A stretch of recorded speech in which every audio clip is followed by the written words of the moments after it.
From the Library of Congress in Washington, D.C.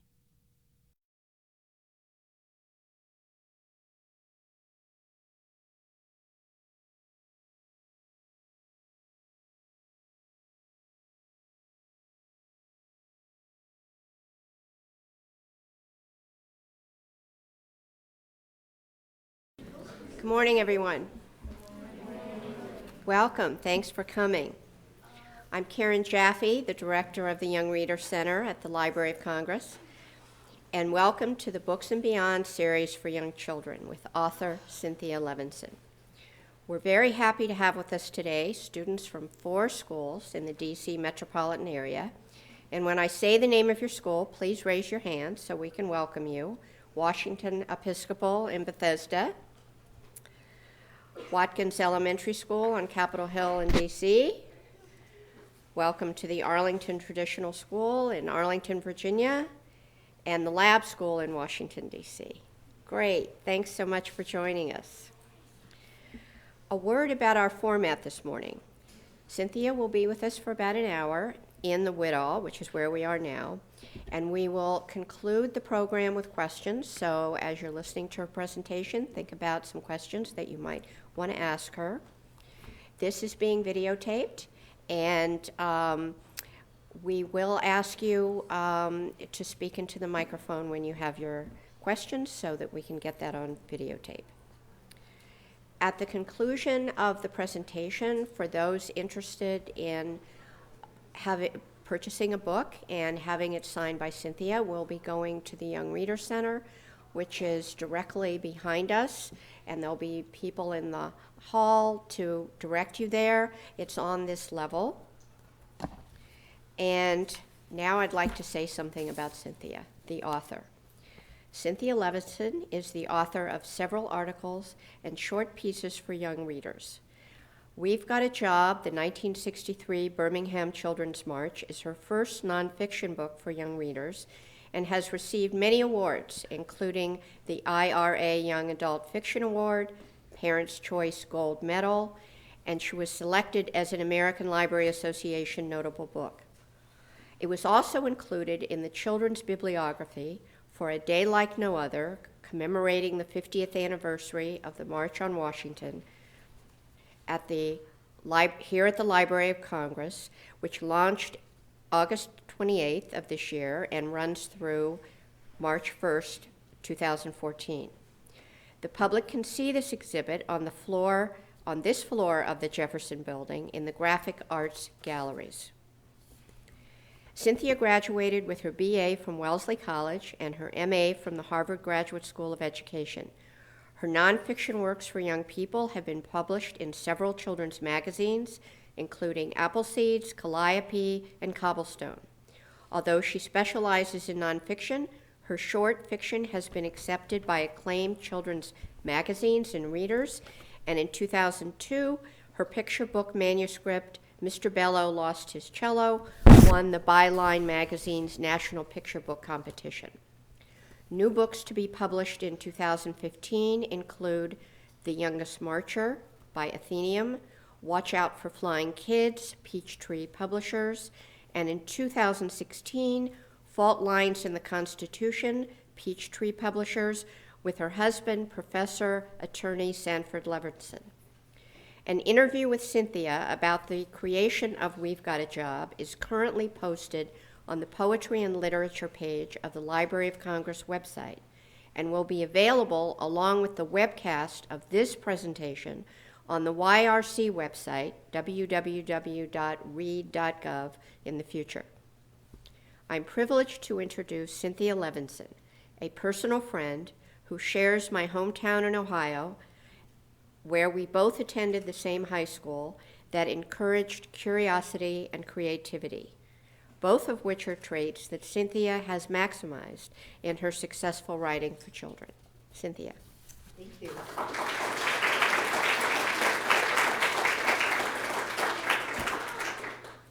Good morning. I don't usually sound this way. So there are going to be times when I'm going to ask for your help. We're going to sing a song in a little bit, and I'm going to ask you to sing loud because you're not going to want to hear me sing the way I sound right now. I'd like you to pretend that you have a piece of paper and a pencil. Take 10 seconds, and on that piece of paper with your pencil, draw a picture of a jail. Kind of pretend it's in your hand, okay?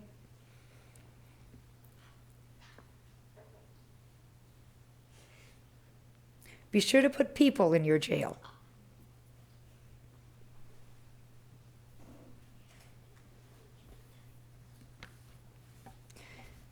Okay. What does your jail look like? What's your jail look like? My jail has people yelling, "Help me, help me." My jail has people yelling, "Help me, help me." And I'm going to repeat what you say so that it gets picked up on the microphones. Yes, what's your jail look like? My jail looks like people wanting to get out and have a better life. My jail looks like people wanting to get out and have a better life. Yeah.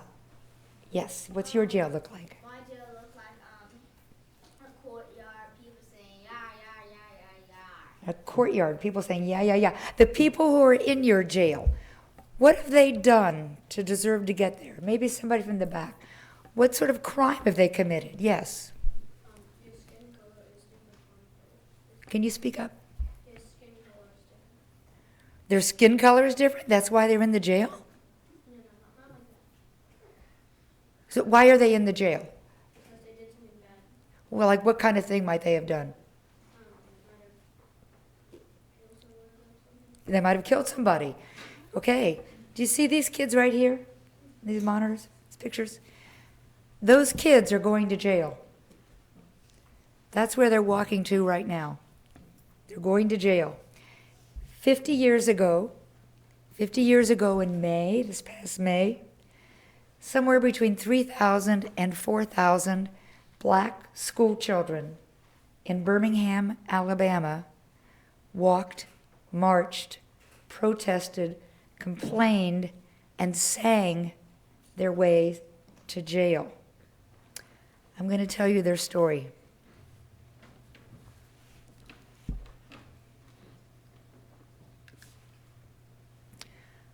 On Thursday morning, May 2nd, 1963, 9-year-old AUDREY FAYE HENDRICKS woke up with freedom on her mind. But before she could be free, there was something important she had to do. "I want to go to jail," AUDREY had told her mother. Since Mr. and Mrs. Hendricks thought that was a good idea, they helped her get ready. Her father had even bought her a new game she'd been eyeing. AUDREY imagined that it would entertain her if she got bored during her week on a cell block. That morning, her mother took her to Center Street Elementary so she could tell her third-grade teacher why she'd be absent. Mrs. Wills cried. AUDREY knew she was proud of her. She also hugged all 4 grandparents goodbye. One of her grandmothers assured her, "You'll be fine." Then AUDREY's parents drove her to the church to get arrested. I'm reading to you from the prologue to this book, We've Got a Job. And the prologue goes on for another paragraph. It says, wait a minute. What kind of 9-year-old volunteers to go to jail? And what kind of parent would make sure she gets there? And why would she get arrested at church? Is this real? Yes. AUDREY FAYE HENDRICKS and her mother and her father were real, and so is this entire story. This book, We've Got a Job, focuses on 4 kids out of the 3,000 to 4,000. One of them was AUDREY, who was 9 years old. Another one was ARNETTA Streeter. She was 16. ARNETTA was a cheerleader at her high school, and she was also a member of a service club called the Peace Ponies. That's what they called their group. They would collect like their babysitting money, and they would buy hams and turkeys for less well-off families at Christmas. They had projects. And in 1963, they decided that their project was that they were going to get arrested and go to jail. But it took several steps for that to happen. You're going to hear about that. Another one of the students was James Stewart. This picture of James was taken when he was in college. A couple of years later. James was a straight A student, member of the honor roll, 3.96 grade point average, just as straight as they come. This was Washington Booker III. Wash was 14 in 1963, and Wash was frankly a bad kid. Wash was a truant. I once asked Wash, so did you have Miss Woolfolk as one of your teachers? And Wash said to me, I don't know, I might have. I didn't go to school often enough to know who my teachers were. That's what Wash was like.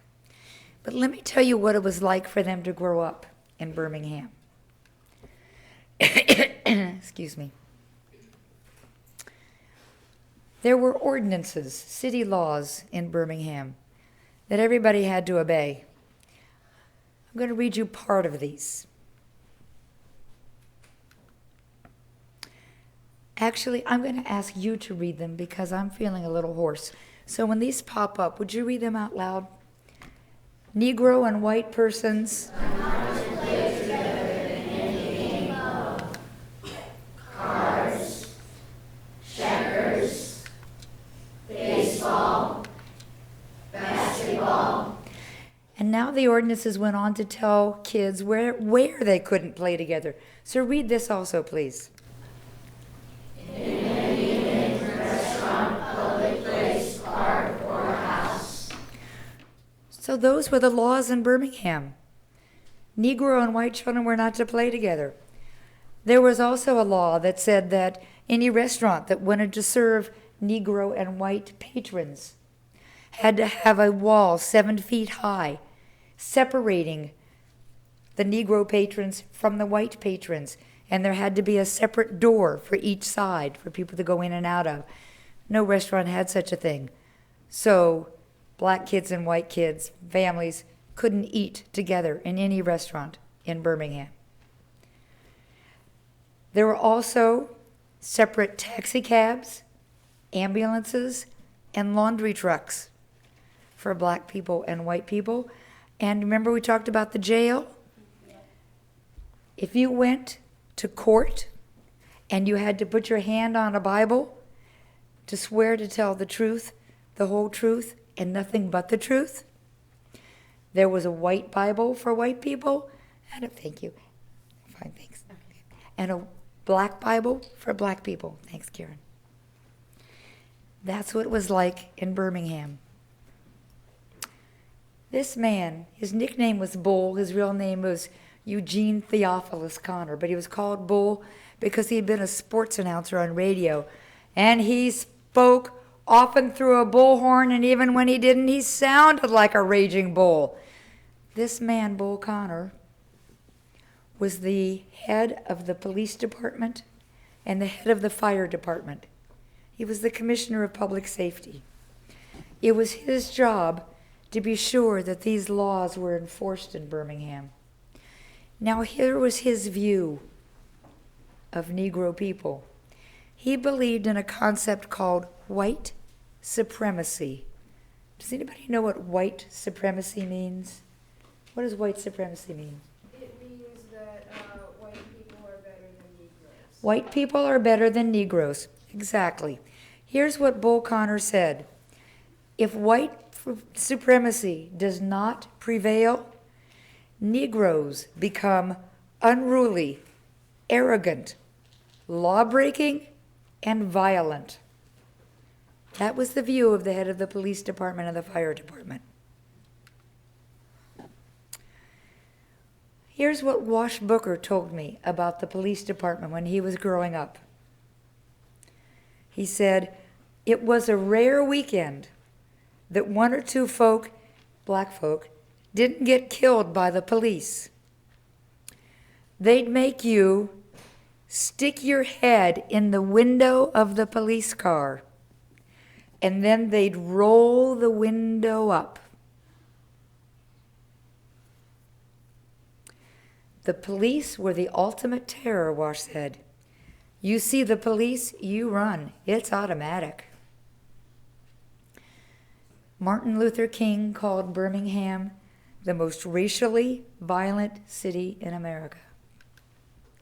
Who recognizes who these people are? Who are these people? The KKK, the Ku Klux Klan. They really, in some ways, did the dirty work for the police. And some people thought that as many as 3/4 of the Birmingham Police Department were also members of the Ku Klux Klan. This is a man named Fred Shuttlesworth. Reverend Shuttlesworth was a Baptist minister in Birmingham. He had some really crazy beliefs. Reverend Shuttlesworth believed that nothing should be segregated in Birmingham. He thought that those segregation ordinances should just go away. He even thought that the police department should be integrated, that there should be black policemen in Birmingham. He had such crazy ideas that people called him the wild man of Birmingham. He sued the city of Birmingham to integrate the police force. And here's what the KKK did to his house. Oh my. This happened on Christmas night, December 25th, in 1956. Late at night, Reverend Shuttlesworth was blown by the bomb clear out of his bed up to the ceiling of his bedroom. His wife was in the living room. Their 3 children were in their bedrooms. All of them, amazingly, walked out of the house safe. A policeman went up to the Reverend afterwards and said to him, "We know who did this." Who did this was a man named Bob Chambliss. He set so many bombs in Birmingham that people called him Dynamite Bob. But the policeman did not say, "And therefore, we're going to go arrest this Mr. Chambliss." No. The policeman said to the minister, "We know who did this. He's dangerous. You better get out of town." But Reverend Shuttlesworth said to the policeman, "I walk safe and my family walks safe out of this explosion. God meant me to be here, and we're going to stay." So, what Reverend Shuttlesworth started doing was he started holding meetings at his church, Bethel Baptist Church. Every Monday night, he held meetings with black folks in town to talk about how to get rid of the segregation ordinances.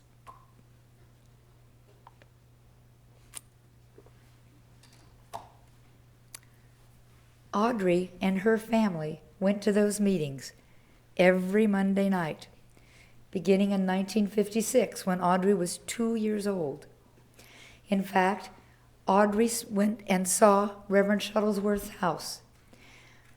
So many houses owned by black people and so many churches that black people went to were bombed. And in fact, some houses owned by white people who agreed with Reverend Shuttlesworth and thought that Birmingham should be desegregated were bombed, that some people called Birmingham Bombingham. Audrey once told me that there wasn't a bombing that she wasn't at.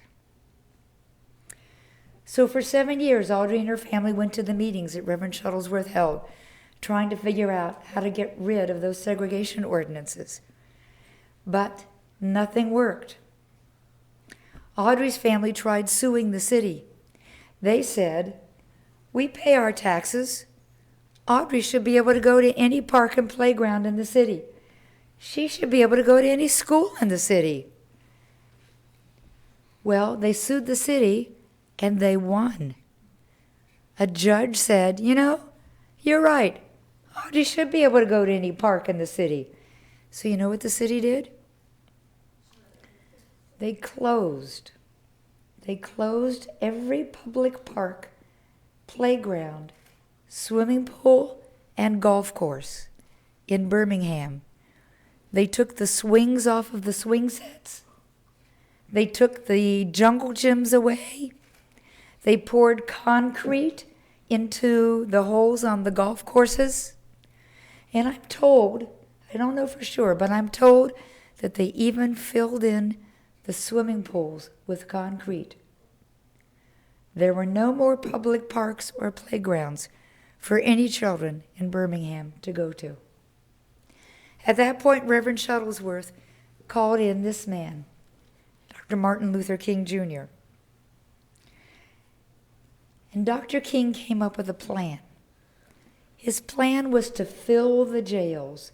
His plan was for people to break the segregation ordinances, get arrested, and go to jail. Why would it help? Why would it help to fill the jails in Birmingham? Anybody have an idea? Why do you think it would be a good idea to do that? Because if they fill the jails to top capacity, then more people can go in the jails, and therefore they can't really arrest anybody. That's exactly right. If they fill the jails to top capacity, then nobody else can go in the jails, that's what you said, and then nobody else could be arrested, right? That was exactly the plan. So, Dr. King said, we're going to have people break the rules. What rules are these people breaking? Sitting at the counter. They're sitting at the lunch counter. They're all black kids. I think there may actually be one white kid. These are actually college students. These are not younger children. These are college students at a black college in Birmingham called Miles College. They signed up in April of 1963, and they said, we are willing to break those segregation ordinances. We are willing to go to jail. And so did some adults. Some adults said, we will picket some of those segregated stores. We'll picket some of those segregated lunch counters. And we're willing to go to jail. So throughout the month of April, grown-ups and college students volunteered to break the law, get arrested, and go to jail. But here was the problem. There was room in Birmingham and Jefferson County jails for about 1,000 people. By the third week of April, only about 200 or 250 people got arrested and went to jail. The reason is that when the people got out of jail, they might go home and find all of their belongings on the street corner because their white landlord had evicted them. Or they might get out of jail and show up to work the next day and find out that the white person they worked for had fired them for breaking the law and missing work and go to jail. So pretty soon, fewer and fewer people were willing to go to jail. They were just afraid. So Dr. King got scared. He was afraid that his plan for filling the jails in Birmingham was not going to work. And if it didn't work, the entire civil rights movement across the country might fail. So he called on this man, Reverend James Bevel. Reverend Bevel kept up the meetings. In fact, throughout the month of April, Dr. King and many of the other ministers in Birmingham started holding meetings every single night. Thousands of people would go to these meetings. But here's what Reverend Bevel did. He started holding meetings just with kids. Just with children. And here's one of the things that he said to the children. You are responsible for segregation. You and your parents are responsible for segregation because you have not stood up. No one has the power to oppress you if you don't cooperate. The Negro has been sitting here dead for 300 years. It is time he got up and walked. AUDREY heard him say that. And that's when she told her mother, I want to go to jail. Well, one of the things that they did at these meetings was that they sang songs. I'm going to play you a song. This is a civil rights song. Anybody know this? Ain't gonna let nobody turn me around? Great. I'm going to play it through once, and then we're going to sing it. And I'm going to ask you to sing it loudly because I can't right now. And the person you're going to hear singing the song is Audrey's sister when she was a girl. Here's how it goes.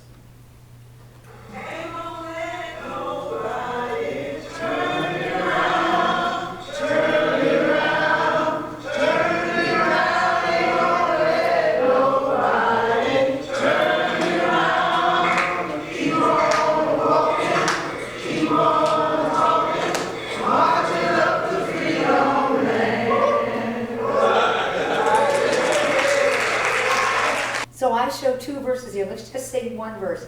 And would you all sing it really loud, except I'm going to have to get back to it. Here we go. Sing loud.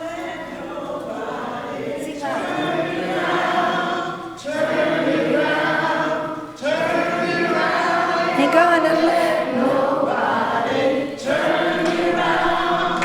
Keep on walking, keep on talking, marching up to freedom land.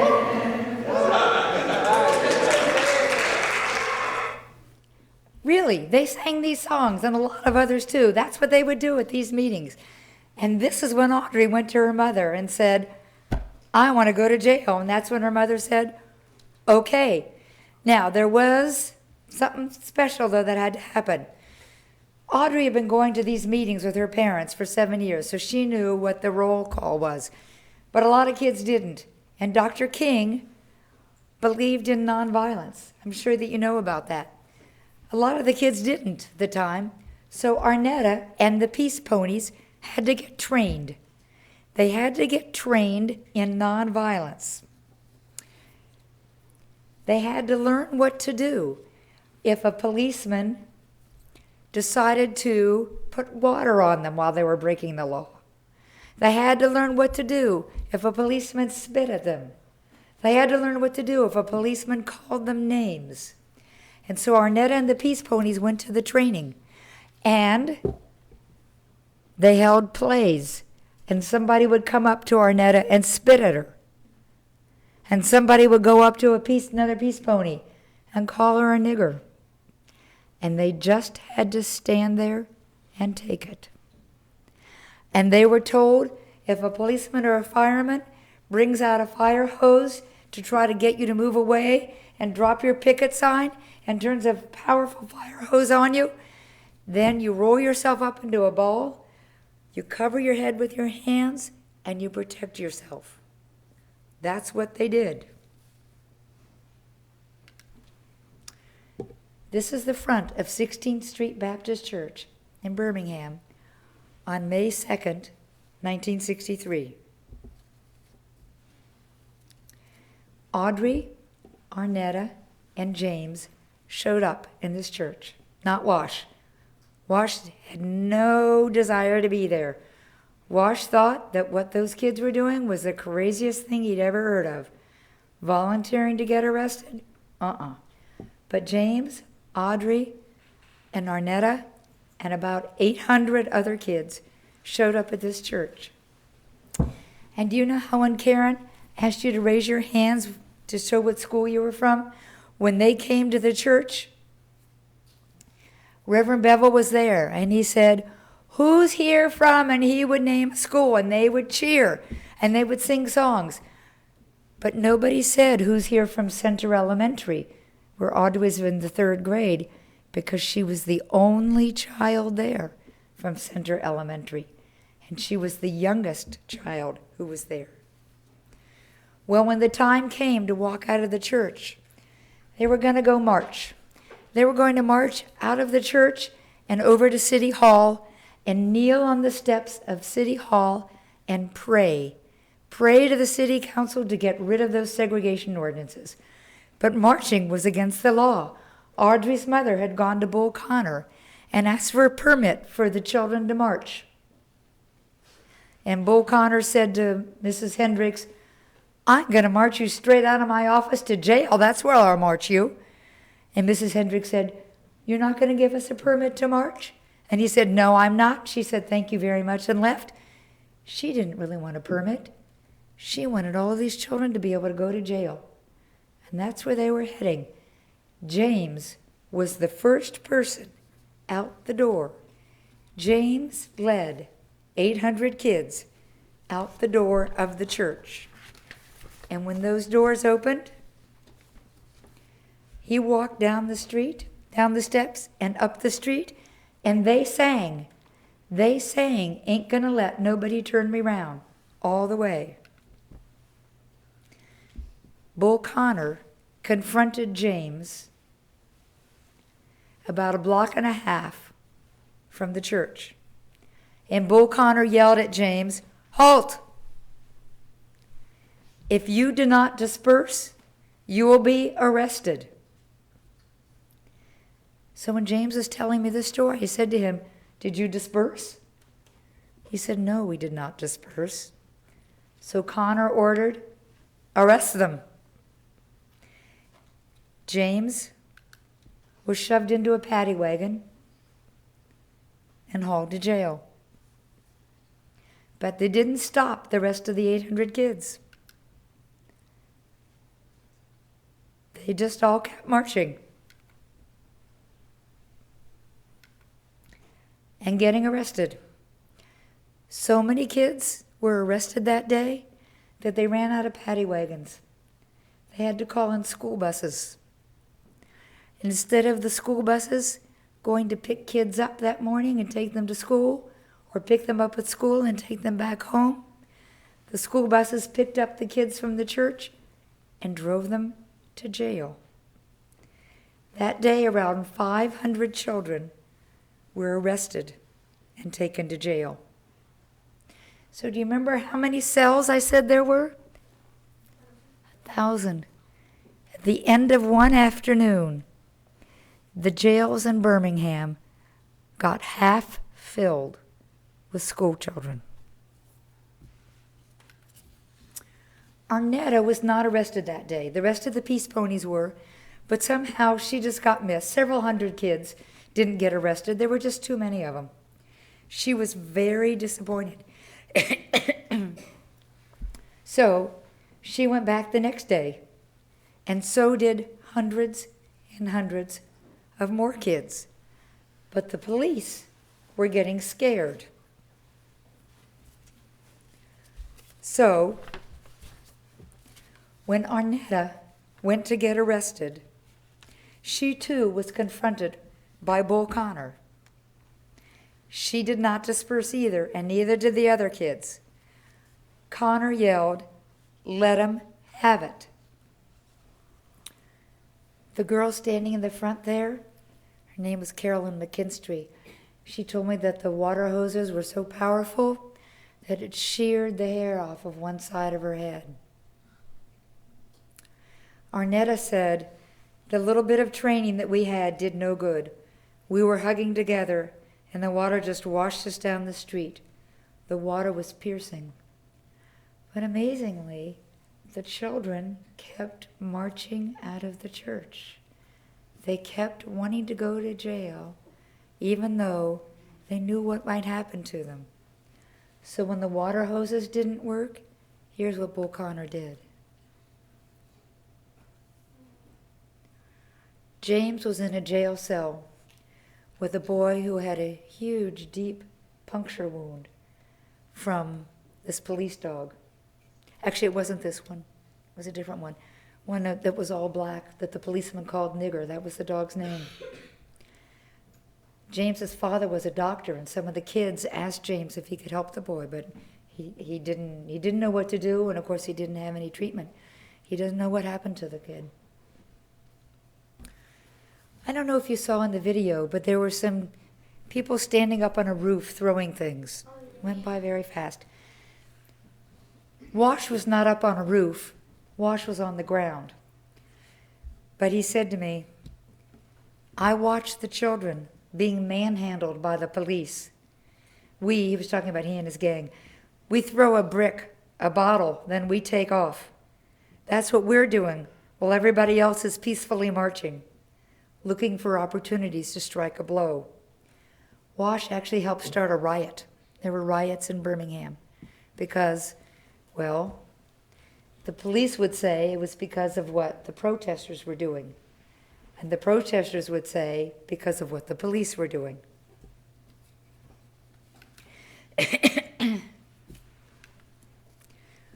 Within a week, somewhere between 3,000 and 4,000 school children were arrested in Birmingham. They filled the city jails, they filled the county jails. These girls are being held at the state fairgrounds in the cattle pens. They found it very ironic because during the 2 weeks that the state fair, the Alabama State Fair, was being held, only Thursday nights were reserved. There was a big sign over the fairgrounds, Thursday nights for niggers and dogs.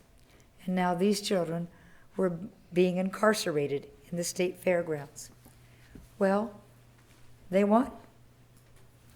But in the meantime, the jails were terrible. James told me that he was in a cell built, he figured, for about 75 people. He thought there were around 300 kids in his cell. He was in a cell with Dr. King's brother, A.D. King, who was a minister in a small town just north of Birmingham. He said when they got discouraged, they sang songs.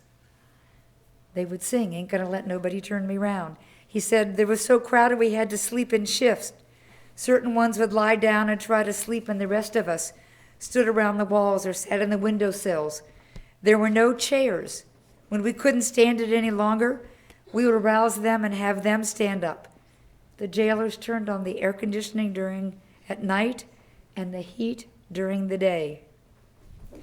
One day, AUDREY she didn't hear the matron in her jail cell tell her to sit down. The matron dragged AUDREY, 9-year-old AUDREY, away into a dark room all by herself. The matron threatened AUDREY with solitary confinement. Eventually, Wash also decided to march. And he was also arrested, and he went to jail.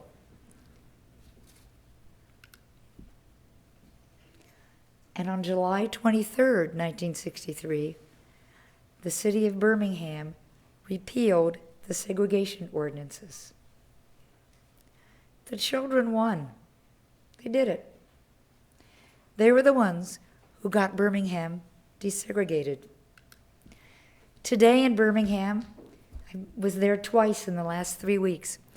Today in Birmingham, there are signs around town showing the routes that the children marched and showing where ARNETTA picketed stores. There is a sign that reads, the most important part of the movement was the self-esteem that it gave black people. You probably can't see it because it's in small print at the bottom. That's a quotation from Washington Booker III. And this is a picture of Wash last year. I was in Birmingham with Wash, James, and ARNETTA. AUDREY sadly died 3 years ago. And as Wash and I were walking around, we came across this sign. He didn't know it was there. And I took a picture of Wash by this sign. He no longer is opposed to the police. In fact, he was on the fireman force. He became a fireman in Birmingham when the police and the fire department finally desegregated. We have, I believe, about 20 minutes. I'm just going to give you a very quick run-through about how I wrote the book, and then I would love to be able to answer questions. Karen mentioned that I write magazine articles for kids' magazines. It was when I was writing an article about music in the civil rights period. Music was extremely important during this time. It's really important to listen to the songs. It was while I was doing research for this article. You probably know the song "We Shall Overcome," right? Okay. That was when I learned that it was children who desegregated Birmingham. So I started doing research because I had not known that. I read books for grown-ups, books for kids. I interviewed people. These are transcripts of my interviews. I read newspapers and magazine articles. I went to Birmingham. I went to church services. And that's how I got the background to write the book. These are letters that Bull Connor's policeman wrote to him. He sent his policemen to those meetings that I mentioned. They said the most wonderful things. They wrote down everything. They even wrote down the names of the songs that people sang. That's how I knew about Ain't Gonna Let Nobody Turn Me Round. I kept note cards, and I took pictures.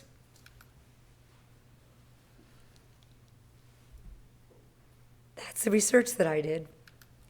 And now there's a website that you all can take a look at with videos of Wash and James. Lots of videos, lots of songs, lots of primary sources, newspaper articles, magazine articles, ideas for teachers, lots and lots of stuff on the website. The title of the book, We've Got a Job. The man who wrote the music for the song We Shall Overcome also wrote this song called We've Got a Job. I'm not going to play it for you right now, but it was Audrey's favorite civil rights song. And so that's why I called the book We've Got a Job. But if you go to my website, you can listen to the song. Who's got questions? Yes, sir. Oh, you have to wait for the microphone. Why did you decide to write this book? Well, Karen mentioned that she and I were in high school together. She's actually younger than I am. But in 1963, I was a high school senior. So I was just a little bit older than ARNETTA was. I didn't realize that it was children who were marching in Birmingham. I knew that there were marches, I knew that there were protests, but I didn't know that it was children until I wrote that article. But the really embarrassing thing is, when I went to college, I majored in American history. I took a course in Southern history. Then I taught American history. I still didn't know that it was children who desegregated Birmingham. It wasn't for decades later that I learned that. And I was so embarrassed at my own ignorance, I decided I had to write a book because I talked to other people, other white people. And a lot of my friends also did not know that it was children your ages, who went to jail to save Birmingham. And I decided I had to write a book. I decided to write it for kids rather than grown-ups. But grown-ups have read the book too, because people have to know the story. Who else has a question?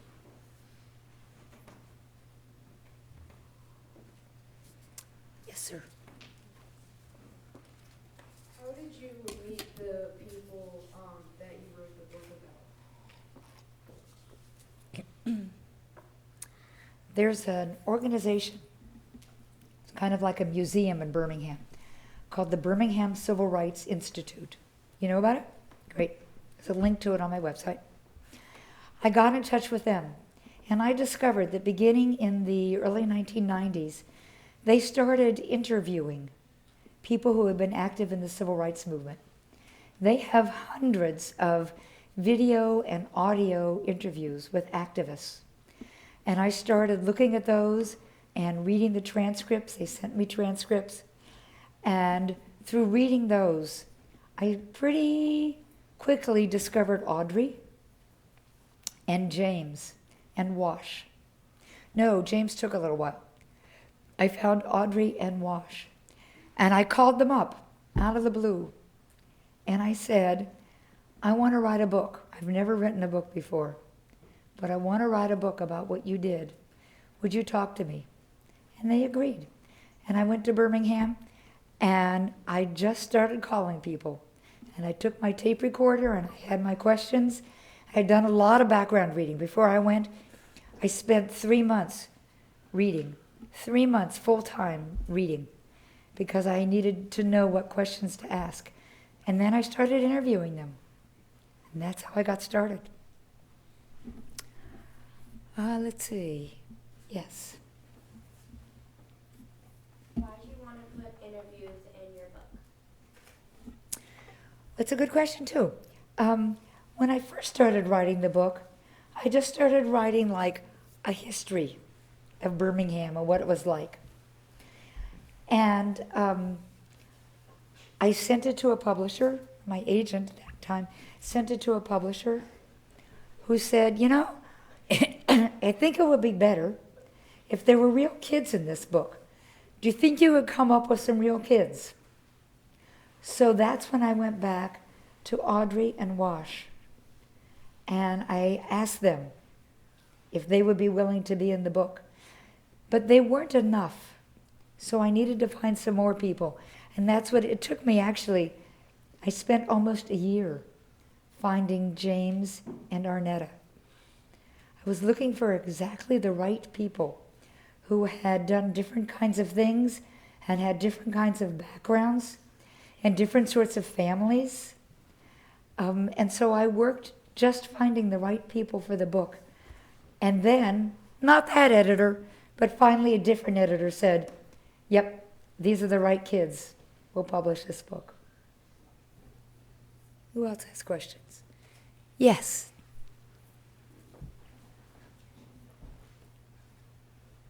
Oh. Sorry. Yeah, right here, and then we'll go to you, okay? How did you feel about writing a book? Oh, I felt all different kinds of ways. Sometimes, like when James was telling me what it was like to be in jail, I didn't meet James until after the book was done. So he and I were talking on the telephone a lot. I talked to James and everybody a lot. When James was telling me what it was like to be in jail, he was telling me about how crowded it was and how he couldn't sit down for days and days at a time. I cried. And other times when Audrey was telling me how they sang, I was happy for her. I was proud of them. And while I was writing the book, the whole time I was writing the book, I listened to music. I listened to Ain't Gonna Let Nobody Turn Me Round, and I listened to We Shall Overcome, and I listened to This Little Light of Mine, I'm gonna let it shine. You want to sing it? This little light of mine, I'm gonna let it shine. This little light of mine, I'm gonna let it shine. Let it shine, let it shine, let it shine.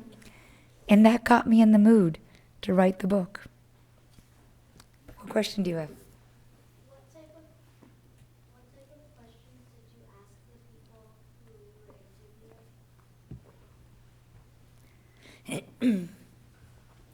I asked them all kinds of questions.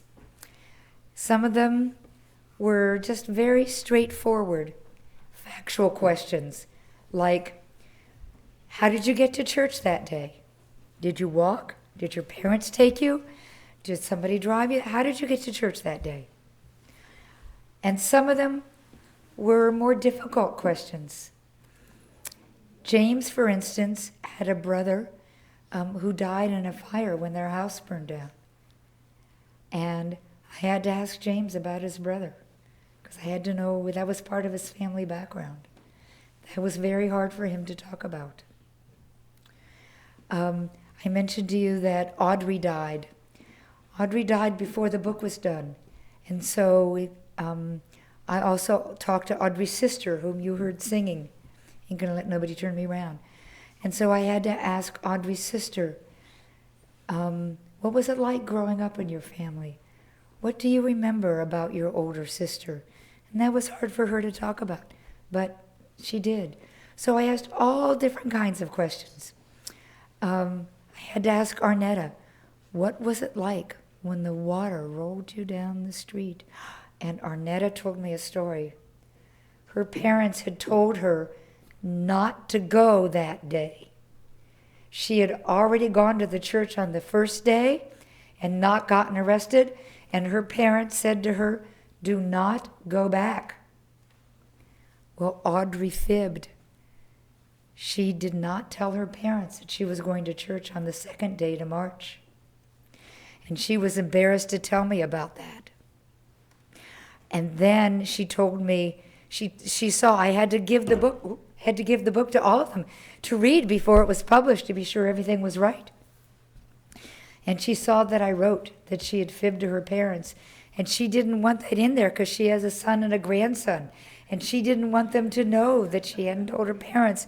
And she asked me to take that out of the book. And I did. But then before the book was published, I called her back and I said, "Arnetta, please could I put that back in the book? It would be so important for kids to know." And she said, okay. She really hoped that her grandson wouldn't read it, but of course he did. How much more time do we have, Karen? About 5 minutes? Yeah. Okay. Yes, what question do you have?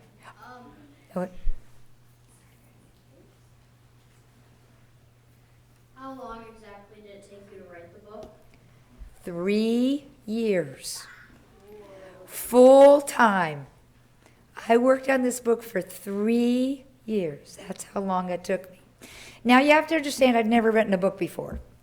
So part of it was learning how to write a book, right?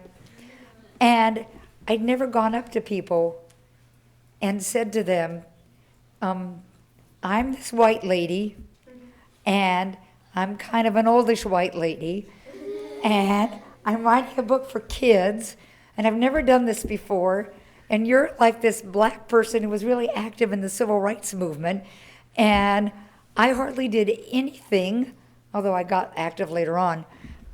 But would you tell me everything about your life? So it took me kind of a while to, get used to doing this. And then it took a long time to edit the book because I'd never written one before. And so my editor spent a whole lot of time making it better than when I sent it to her. So that's how long it took me. It took me 3 years. But that doesn't mean that you shouldn't write a book of your own. What'd you say? My mom wrote a book. Oh. Well, you might ask her. It takes a lot of work, but believe me, it's worth it because then you get to talk to people about it. One more question? Or, okay, time for any more? Yes. How long were the black people in jail? Oh, yeah, it varied.